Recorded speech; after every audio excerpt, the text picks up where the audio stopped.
Parfois, l'odeur de la cire, de l'encens et de l'herbe pourrie en dit plus long sur une époque que les chroniques. Dans l'un des monastères de Normandie, les copistes ont trouvé d'étranges taches dans les marges des livres de prière, comme si une bougie avait fondu directement sur la page contenant le texte sur la pureté du corps. En bas, des annotations avaient été ajoutées à la hâte. Ne touche pas avec tes mains si tu jeûnes. Il existe des milliers de traces de ce genre. C'est l'histoire corporelle d'une époque où la foi, la peur et le corps s'entremêlaient dans un système unique de punition, de guérison et de silence. Bonjour à tous, je suis votre narrateur. Écrivez dans les commentaires d'où vous regardez, de quelle ville, de quel pays. Je suis curieux de savoir jusqu'où s'étend cette enquête. Installez-vous confortablement et n'oubliez pas, parfois, les pages les plus effrayantes de l'histoire ne se trouvent pas dans les chroniques, mais dans les habitudes quotidiennes. Bonne écoute. En Europe, du XIIe au XVIe siècle, le corps n'était pas seulement de la chair, il était considéré comme la preuve du péché, le vecteur de la honte et le moyen de son expiation. Le corps féminin en particulier. Dans les monastères, les médecins, appelés son frères guérisseurs, prescrivaient d'étranges méthodes pour rétablir l'équilibre des humeurs. On considérait qu'un excès d'humidité froide dans le corps féminin rendait la femme encline à la mélancolie et aux pensées démoniaques, d'où les rituels à base d'herbes à vapeur, de pommades à base de cire d'abeille, et même les conseils d'irriter la peau des parties intimes avec des piqûres d'abeilles, non pas pour le plaisir, mais pour, comme l'écrivaient les médecins de l'époque, exciter les esprits de la chaleur et chasser la mélancolie. Dans les registres des pharmacies monastiques de l'époque, on trouve effectivement des achats de ruches et de produits de l'apiculture pour soigner les faiblesses féminines. Là où la médecine s'arrêtait, la théologie commençait. Augustin, Tertullien et les scolastiques tardifs affirmaient que le péché du corps se transmettait par le sang et la chair. C'est pourquoi toute attirance était considérée comme une maladie. Dans leurs sermons de la fin du XIIIe siècle, les moines avertissaient souvent que même l'acte conjugal sans prière transformait la semence en poison mortel. Certains ermites pratiquaient des épreuves corporelles. Pour réprimer la tentation, ils goûtaient une nourriture symbolique, une goutte de semence ou de sang mélangé à du vin, appelant cela l'épreuve du dégoût.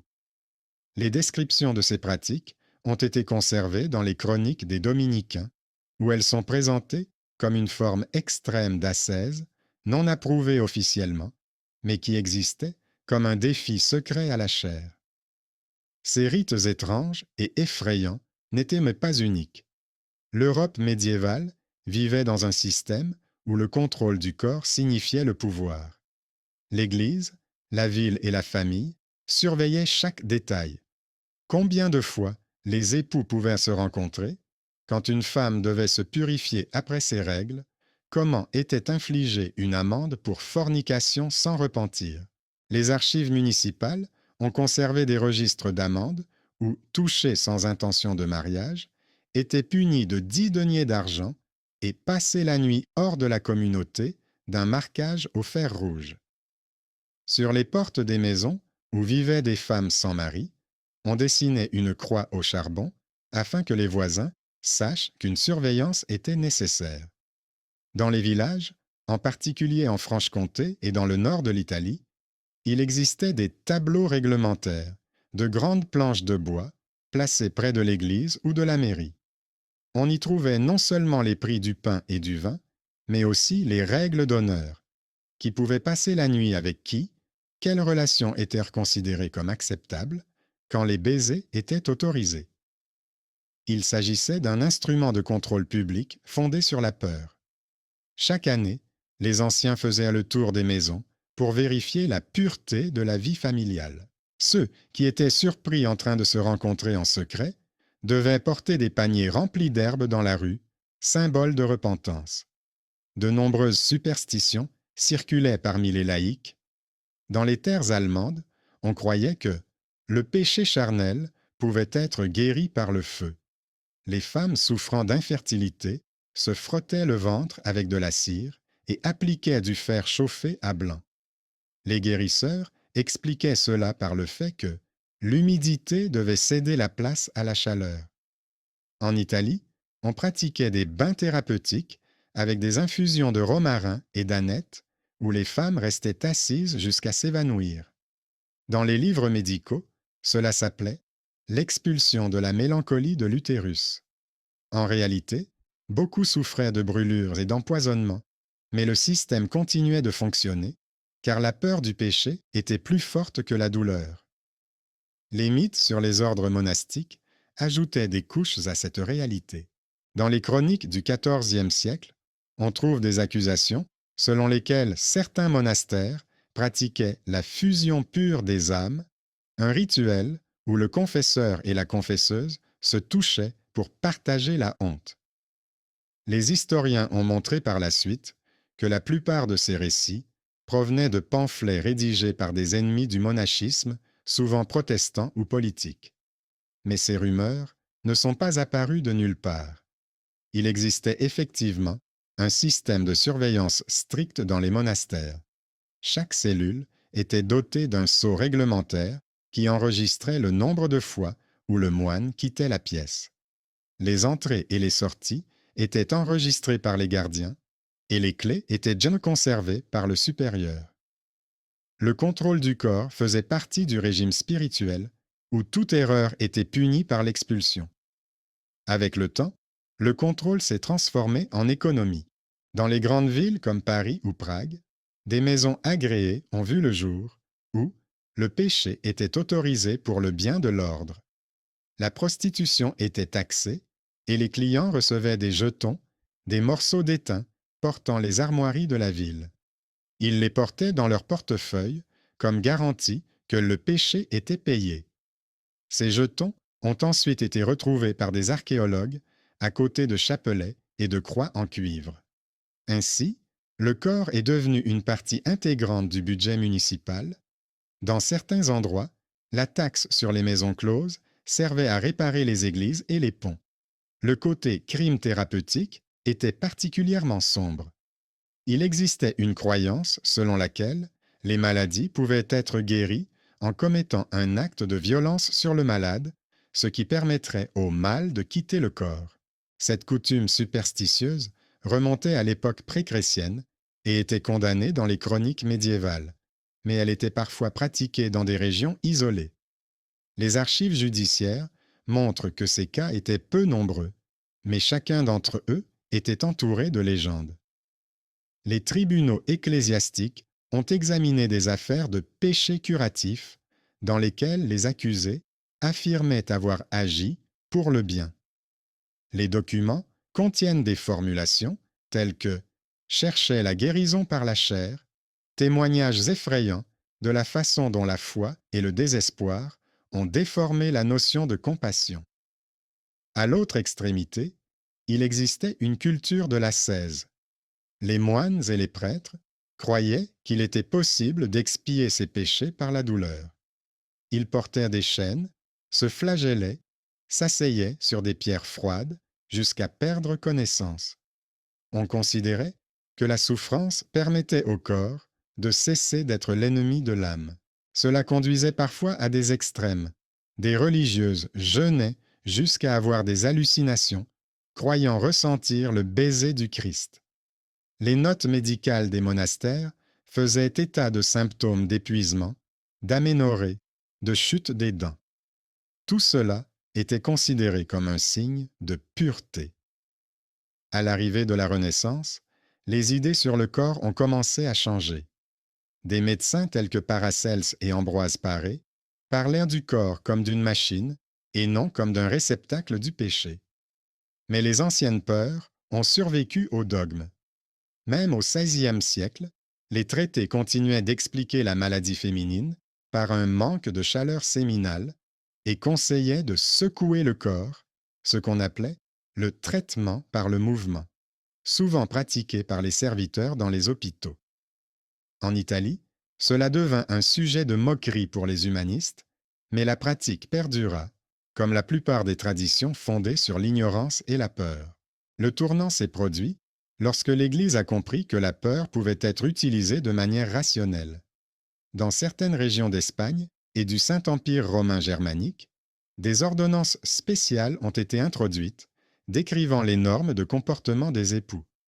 En cas d'infraction, la sanction était une repentance publique, parfois un châtiment corporel, mais le plus souvent une amende. Tous les cas étaient mal consignés dans les registres paroissiaux, qui avaient passé la nuit ou qui avaient échangé des promesses de mariage avec qui avaient payé pour l'absolution. Le corps est devenu un élément comptable du salut. Mais même ce système présentait des failles.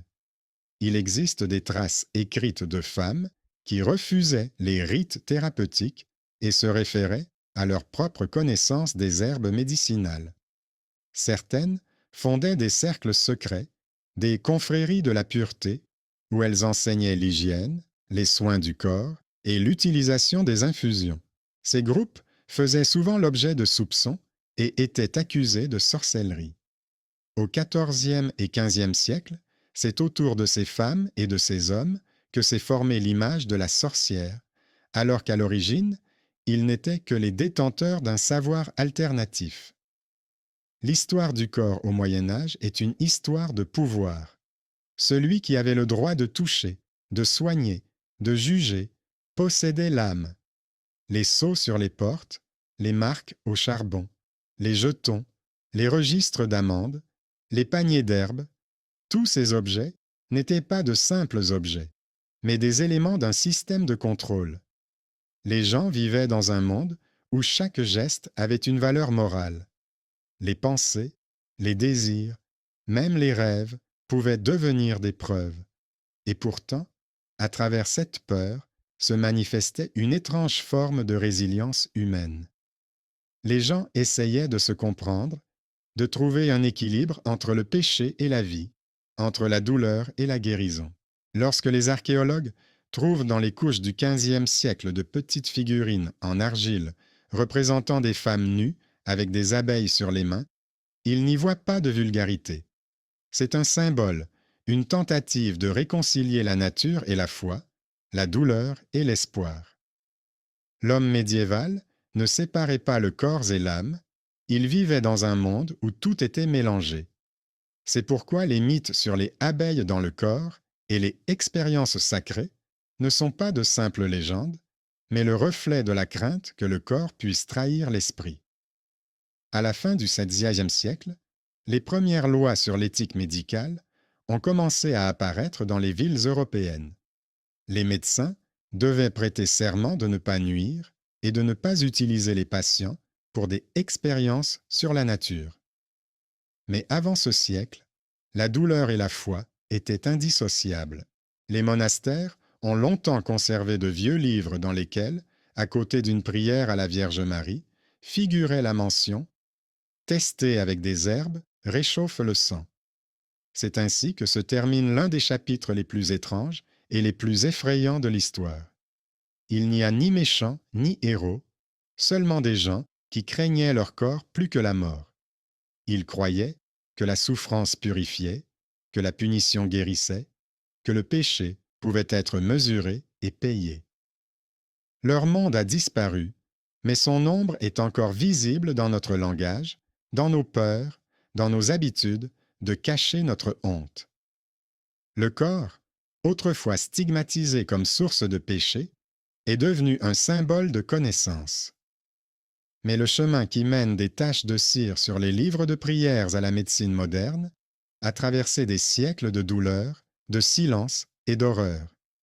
Et si l'histoire nous enseigne quelque chose, c'est que les rituels les plus sombres ne naissent pas du vice, mais de la peur de soi-même. Alors qu'il semble que ces rites aient disparu avec les capes monastiques, les archives des XIIIe, XVe siècles commencent à parler. Elles ne contiennent aucune émotion, seulement des lignes soignées sur les amendes et les punitions. À Paris, il existait un tribunal spécial chargé de juger les péchés du corps. Ces procès-verbaux ont été conservés, Les femmes accusées d'habillement trop provoquant payaient autant qu'un artisan pour avoir brisé le sceau apposé sur une marchandise. L'Église semblait lutter, non pas contre le péché, mais contre la manifestation non autorisée du désir. Tout ce qui ne pouvait être contrôlé était déclaré crime contre Dieu. En Allemagne, les canonistes appelaient ces affaires causa carnis, affaires de la chair.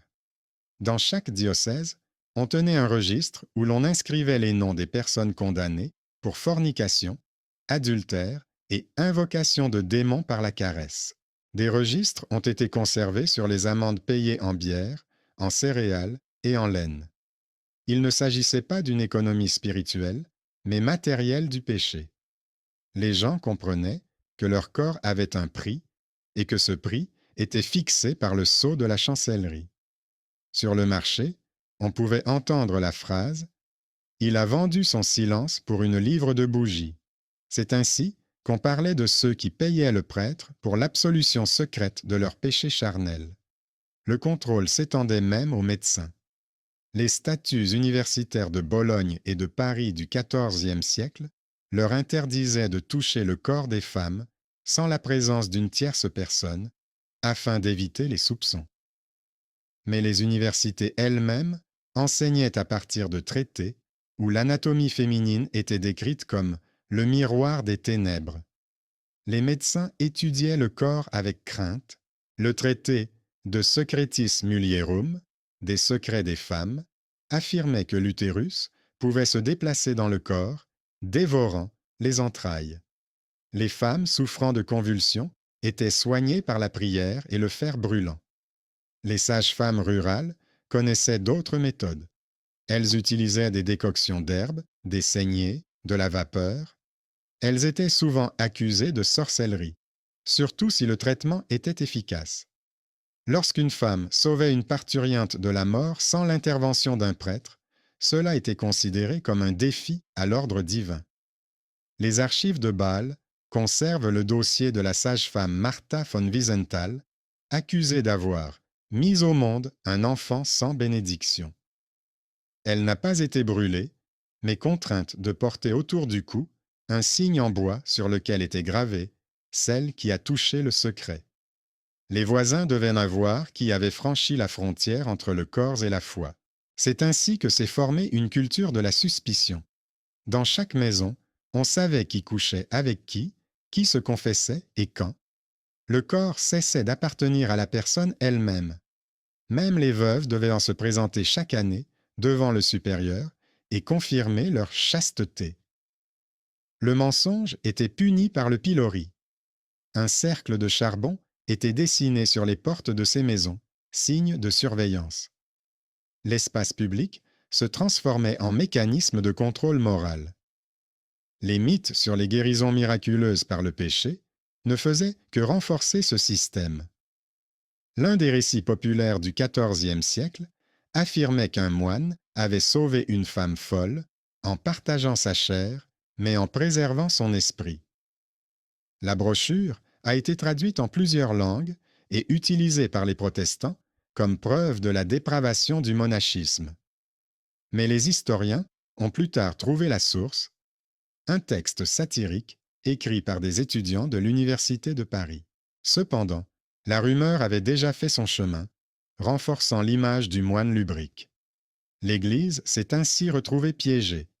Elle avait engendré la peur du corps, qui était devenue une arme contre elle. Dans les couvents, le contrôle atteignait des sommets absurdes. Les abbesses étaient tenues d'inspecter chaque mois les cellules à la recherche de signes de péché secret, mèches de cheveux, miroirs cachés, onguents. Si elles en trouvaient, elles rédigeaient un rapport. Parfois, les objets étaient envoyés à la chancellerie épiscopale comme preuve matérielle. L'une de ces affaires décrit un pot de miel et de cire d'abeille confisqué à une religieuse sous prétexte d'exercice thérapeutique. Les autorités ne savaient pas comment classer cette trouvaille, médicament ou péché. Elles ont donc simplement scellé l'objet et l'ont inscrit dans l'inventaire comme substance à usage douteux.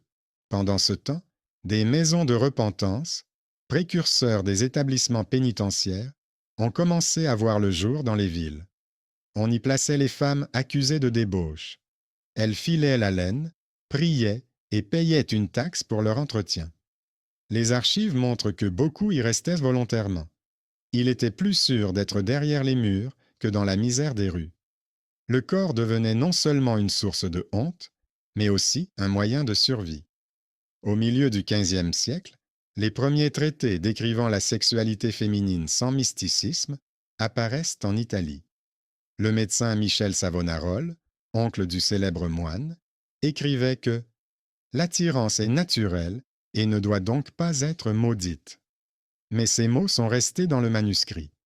Il était trop dangereux de dire que le corps n'était pas l'ennemi de l'âme. L'Église continuait d'insister. La chair devait souffrir pour que l'esprit soit sauvé. L'Inquisition a marqué un tournant. Elle a intégré le contrôle dans le système juridique. Les témoins étaient contraints de témoigner sur le comportement de leurs voisins. Certains dénonçaient par peur, d'autres par vengeance. Les mêmes phrases reviennent souvent dans les témoignages. On dit qu'elle soignait par la chaleur, il soufflait sur la partie malade, il chantait la nuit. Le moindre geste, le moindre mot pouvait servir de preuve. Sur les places publiques, on installait des panneaux indiquant la liste des punitions pour la sorcellerie, le bûcher, pour les péchés charnels, les chaînes et le jeûne. La désobéissance au corps était assimilée à de l'hérésie. C'est pourtant de ces procès qu'est née la documentation. Les inquisiteurs consignaient tout, les questions, les réponses, les dates, les objets. Aujourd'hui, ces archives fournissent aux chercheurs plus d'informations sur la vie des gens que de nombreuses chroniques. Nous voyons comment des femmes et des hommes ordinaires tentaient d'expliquer leurs actes. C'est ce que m'a appris ma mère. C'est ce qu'on fait au village. Je pensais que c'était un traitement. Il n'y a pas de malveillance dans leurs paroles, seulement de la peur et de la confusion. Au XVe siècle, la peur du corps était devenue une idéologie universelle. Elle était enseignée dans les écoles, prêchée dans les foires, représentée sur les vitraux. Sur les murs des églises, on peignait la scène du jugement dernier. Les âmes nues étaient le pesées sur une balance, et l'ange ne mesurait pas les bonnes actions, mais la pureté de la chair. Même la mort obéissait à cette logique. On considérait que la décomposition du corps reflétait le degré de péché. Les gens étaient enterrés en fonction de leur réputation. Les purs, près de l'autel, les vicieux, près du mur du cimetière. Mais sous la surface, un changement se prépare déjà. Les théâtres anatomiques font leur apparition. À Bologne, en 1316, l'autopsie du corps d'un criminel est autorisée pour la première fois dans l'intérêt des scientifiques. Les gens viennent voir. Certains s'évanouissaient, d'autres murmuraient des prières. Et pourtant, c'est ici que commença la libération du savoir de la peur. Lorsque les médecins virent qu'il n'y avait pas de démon ni d'esprit à l'intérieur du corps humain, que les organes étaient tous construits de la même manière, les dogmes commencèrent à s'effondrer. Avec la Réforme, le corps est devenu non seulement un objet de foi, mais aussi un objet politique. Les protestants accusaient les catholiques de perversion, les catholiques accusaient les protestants d'athéisme. Les scènes de péché étaient utilisées comme propagande, les artistes peignaient des nonnes avec leurs amants, les prédicateurs décrivaient les mariages libres des sectaires. Le corps est devenu un symbole de la guerre idéologique. Des règlements moraux se sont répandus dans les villes. Il était interdit d'exploiter un bain public sans licence. Les courtisanes devaient déporter des chapeaux spéciaux pour se distinguer des femmes honnêtes. Ces mesures étaient dû présenter comme un souci de moralité, mais servaient en réalité à collecter des impôts. Chaque contrôle, chaque cachet rapportait des bénéfices. À Barcelone, la taxe sur les maisons closes servait à éclairer les rues. À Lyon, elle servait à entretenir les orphelins. Le péché devenait une ressource. Et pourtant, ce système présentait des failles. Les chroniques racontent l'histoire de personnes qui ont tenté de s'y opposer. Des médecins, des apothicaires de monastères, des scribes, Ils consignaient leurs observations et ajoutaient des notes dans les marges. Ce n'est pas un péché, c'est une maladie. Grâce à ces notes, il est aujourd'hui possible de retracer la lente évolution des mentalités. Dans un manuscrit florentin de la fin du XVe siècle, un médecin commente le cas d'une femme condamnée pour traitement par les abeilles. C'est peut-être un moyen de réduire la douleur. Une phrase simple, mais qui a brisé un mur de condamnation vieux de plusieurs siècles. Au XVIe siècle, la peur a commencé à reculer. Les premiers guides laïques sur l'hygiène ont fait leur apparition. On apprenait aux gens à se laver, non pas pour la pureté de l'âme, mais pour la santé. Les thèmes sexuels ont cessé d'être tabous dans les livres médicaux, mais sont restés interdits dans le discours public. L'Église s'est résignée à l'idée que le corps ne pouvait être détruit et a tenté de le discipliner. Contrat de mariage, serments, règlements domestiques. Pendant ce temps, les anciens mythes continuaient à vivre parmi le peuple. Sur les abeilles guérisseuses, sur les moines qui ont goûté au péché pour vaincre la tentation, sur les saints morts de désir. Ces légendes se transmettaient de génération en génération, perdant tout lien avec la réalité. Elles sont devenues partie intégrante de la mémoire culturelle, rappelant à quel point la peur peut facilement se transformer en système. Au XVIIIe siècle, alors que l'Europe entrait déjà dans l'ère des Lumières, les anciens documents étaient toujours conservés dans les archives des diocèses. Ils sentaient la cire, la poussière et quelque chose de sucré. En ouvrant ces livres, les historiens voyaient non seulement le péché, mais aussi la souffrance humaine. Chaque amende, chaque enregistrement de repentance était la trace des efforts de la société pour apprivoiser sa propre nature. Aujourd'hui, ces documents se lisent comme la confession d'une époque. Ils ne traitent pas de débauche et de punition, mais de peur et de contrôle. Au Moyen Âge, le corps était un champ de bataille entre la foi, le pouvoir et la science. Les gens cherchaient le salut dans la douleur, les superstitions, la soumission. Mais parmi eux, il y avait toujours ceux qui cherchaient à comprendre. Grâce à eux, nous savons que même dans les moments les plus sombres, il y avait encore de la place pour la compassion et la curiosité. Les pages poussiéreuses, les marques de charbon, les jetons, les herbes, les marques au fer rouge, ne sont pas seulement des attributs du passé. C'est le langage dans lequel l'histoire nous parle de nous-mêmes. Nous ne vivons plus dans un monde où l'on juge les désirs, mais chaque société a ses nouvelles formes de contrôle. La mode, la publicité, la peur de la vieillesse, la pression de l'idéal. Le Moyen Âge n'est pas terminé, il a simplement changé de costume.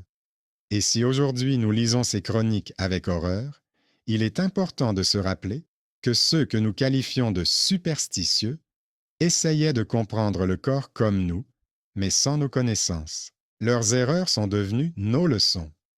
Et les taches de cire sur les livres de prière sont les premières notes sur la médecine de l'âme qui ne connaissait pas encore l'anatomie.